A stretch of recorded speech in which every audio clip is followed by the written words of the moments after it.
Welcome. Poetry changes lives. Poetry and history and a thought for the day, as usual. Here we are, the book. Here I am, the reader and the speaker of this daily little ritual, which does me a lot of good. I hope it does you a bit of good as well. I love just getting a poem inside my head every day of the year. It really makes me feel cheerful. On this day, I'm talking about an extraordinary person. You can read all about it in poetrychangeslives.com, the website, and you can get the book here there, of course, as well. I'm talking about the French saint and national heroine Joan of Arc, who was born on this day in 1412, 600 years ago. She was born at Domrémy in eastern France, and her name will live forever, I think, quite honestly. She, a simple peasant girl, she had visions. She wrote to the King of France, insisted on going to the court, and spoke to the king and the Dauphin, the heir to the throne.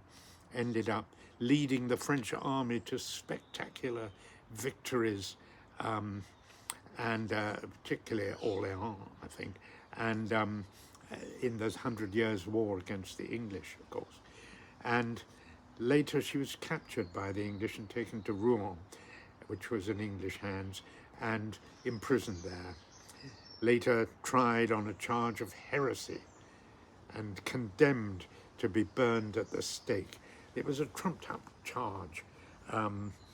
It was manifestly unjust. Most of the argument concerned her cross-dressing as a man, which was considered both heretical and totally unacceptable. But the poor girl, she was wearing men's clothes and armor for two good reasons. One, because she was fighting in battles, though she never carried a weapon. But also, she dressed as a man to stop herself being raped in the camps, because in those days, you know, life was very brutal, and she had to take care of herself. And she never, as I say, carried weapons. She carried a banner into battle and was wounded several times. A very brave girl. She died at the age of just 19, bravely, in the marketplace at Rouen, burnt to death. Can you imagine? She was holding a cross made for her by an English soldier, and she died very bravely. In 2 short years, the Maid of Orléans, as she was known, had restored France's national pride. 20 years later, France eventually won the 100 Years' War, and the English were driven out of France. A posthumous retrial in 1452 declared her innocent and a martyr, and rightly so. And she's now, of course, a saint, a Christian saint.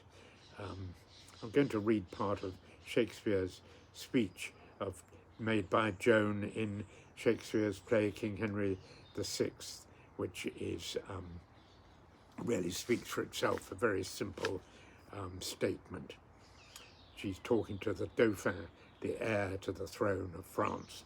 Dauphin, I am by birth a shepherd's daughter, my wit untrained in any kind of art.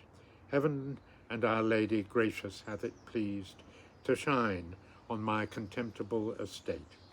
Lo, whilst I waited on my tender lambs, and to sun's parching heat displayed my cheeks, God's mother deigned to appear to me, and in a vision full of majesty willed me to leave my base vocation and free my country from calamity.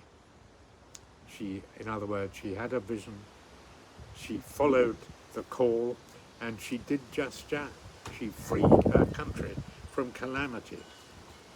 Rightly, she is still a national heroine and a saint, and the English played a pretty despicable part in the whole thing.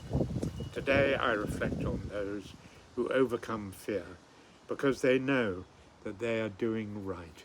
There's a lot of people in the world today struggling with terrible situations and fear, and we should spare a thought and say a prayer for them today. I wish you the best today, and thank you for listening.